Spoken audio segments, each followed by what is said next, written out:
दोस्तों हम बात कर रहे हैं आज निर्गुंडी के पेड़ के बारे में। दोस्तों निर्गुंडी का पेड़ आज हमारे सामने काफ़ी मिला हमको। आज हम थोड़ा सा गांव की तरफ घूमने के लिए निकले हुए थे तो यहाँ पर निर्गुंडी का पेड़ मिला।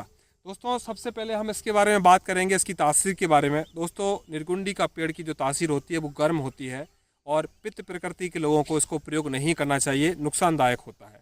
जिन लोगों को छाले होते हैं, जिन लोगों को पिंपल होते हैं, जिन लोगों को पेट में जलन होती है या गैस्ट्रिक प्रॉब्लम होती है या किडनी के रोग हैं या लीवर के रोग हैं, ऐसे लोगों को इसका प्रयोग नहीं करना चाहिए। इसका जो स्वाद होता है वो कसैला होता है और कड़वा होता है। दोस्तों इसका प्रयोग वैसे तो फेमस जो है वो है दर्द को निवारण करने के लिए। जब किसी का दर्द का कोई ट्रीटमेंट चलता है, मांसपेशियों का दर्द हो या संधि बात का दर्द हो या हड्डियों का दर्द हो, तो ऐसे लोग जब ट्रीटमेंट करवाते हैं तो बाद में एक ही परेशानी आती है कि यह दर्द दोबारा रिपीट ना करे, ये दर्द दोबारा परेशान ना करे और यह दर्द परमानेंट ठीक हो जाए। तो हम क्या करें, क्योंकि दवा तो हमेशा प्रयोग कर नहीं सकते।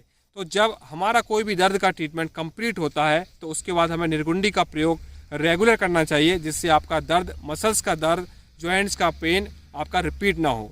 तो दोस्तों निर्गुंडी की मैं पहले पहचान करवा देता हूँ कि निर्गुंडी के जो पत्ते होते हैं वो इस तरह का पेड़ होता है और 5 पत्तियों का ऐसा पहचान है कि 5 पत्तियाँ होती हैं और कुछ समय बाद इसमें फूल भी आते हैं। तो हल्के नीले कलर के इसमें फूल होते हैं, जो इसकी पहचान है। इसके पेड़ की जो लंबाई है 10 से 12 फीट तक की इसकी हाईएस्ट लंबाई होती है, ये भी एक इसकी पहचान है।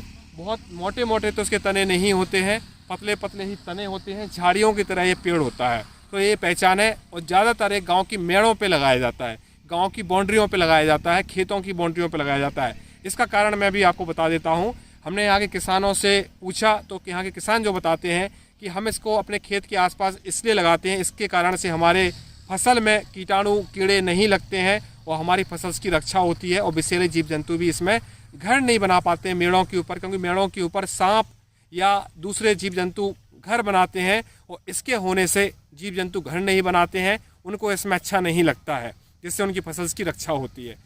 दूसरा प्रयोग और बताया मुझे उन्होंने कि हम अपने जानवरों के आसपास मच्छर को भगाने के लिए इसके पत्तों को जलाते हैं, जिससे मच्छर भी भागते हैं। दोस्तों चलिए इसका मेन प्रयोग हम समझ लेते हैं कि इसका बाहरी रूप से और आंतरिक रूप से प्रयोग क्या है औषधीय रूप से। वैसे तो इसका प्रयोग आप उपाय के तौर पे भी कर सकते हैं कि जिन लोगों का इलाज चला हुआ है दर्द का, अब वो बाद में क्या करें जिससे दर्द उनका रिपीट ना हो।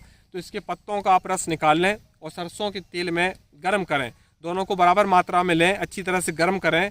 जब तेल में इसका रस अच्छी तरह से जल जाए उसको छान लें, फिर इसका जॉइंट्स पेन पर मालिश के रूप में काम करेंगे तो आपको बहुत ही अच्छी राहत मिलेगी। मसल्स में ताकत देता है, नसों में गर्मी देता है, जिससे ब्लड सर्कुलेशन खुलता है और जो संधि बात है, जो जोड़ों में जो यूरिक एसिड जम गया है, जो कैल्शियम जम गया है, जो फाइब्रॉइड्स जम गया है, उसको ख़त्म करता है, जिससे जॉइंट्स पेन में राहत मिलती है। दोस्तों इसी के बाद इसका आंतरिक रूप से भी इसका प्रयोग किया जाता है। इसके पत्तों को आप सुखा के पाउडर कर लें, इसके तने को भी सुखा के आप पाउडर कर सकते हैं, दोनों का मिक्स करके इसका पाउडर कर सकते हैं और दोनों को सुबह शाम आधा आधा चम्मच सब पीस के ग्रीन टी की तरह सुबह शाम आधा आधा चम्मच अगर गर्म पानी में उबाल के आप छान के इसका प्रयोग करते हैं, आधा गिलास सुबह आधा गिलास शाम को, तो आपकी मसल्स में स्ट्रेंथ मिलती है, मसल्स में ताकत मिलती है, हड्डियों में ताकत मिलती है और ब्लॉकेज जो होते हैं नसों में वो खुल जाते हैं, जो हमारी नसों में ब्लड जमा हो रहा है वो खुल जाता है और काफ़ी मसल्स में ताकत प्राप्त होकर दर्द में काफ़ी राहत मिलता है। तो जिन लोगों का ट्रीटमेंट चल रहा है जॉइंट्स पेन का, वो बाद में इसका प्रयोग जरूर करें ताकि उनका दर्द रिपीट ना हो।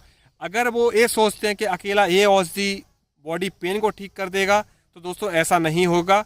आयुर्वेद में पहले के ज़माने में ऐसा होता था, किसी एक औषधि से रोग ठीक हो जाते थे, लेकिन अब लोगों की प्रकृति बदल चुकी है, लोगों का इम्यून पावर ख़त्म हो चुका है।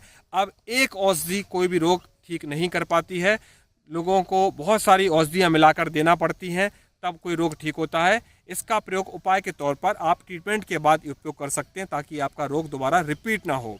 इसके और भी कुछ प्रयोग हैं दोस्तों, जैसे कि इसके पत्तियों का रस अगर आप कान में डालते हैं तो कान का दर्द भी आपका ठीक हो जाता है। अगर किसी को हेडेक होती है तो इसके पत्तों का रस अगर आप कान में डालते हैं तो भी उसके पत्तों के रस सर दर्द में भी काफ़ी लाभकारी करता है।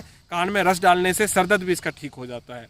तो दोस्तों इसका बस एक चीज़ का ध्यान रखना है कि गर्म प्रकृति वालों को इसका प्रयोग नहीं करना है। जिन लोगों की कम प्रकृति है, कफ प्रकृति है, वो लोग इम्यून को बढ़ाने के लिए भी इसका प्रयोग कर सकते हैं। जिन लोगों के घर में शरीर में सर्दी ज़्यादा रहती है तो इसका प्रयोग करके अपनी बॉडी में सर्दी को ख़त्म कर सकते हैं, गर्मी बढ़ा सकते हैं, ताकि उनकी बॉडी में इम्यून बढ़ा रहे, गर्मी शरीर में बढ़ी रहे, और इसका लाभ आप हमेशा उठा सकते हैं। इसका प्रयोग लगातार दोस्तों नहीं करना चाहिए, 15 दिन करें, एक हफ्ता बंद करें, फिर 15 दिन करें। इस तरह से आप अपने बॉडी पेन के लिए निर्गुंडी का प्रयोग कर सकते हैं। धन्यवाद दोस्तों।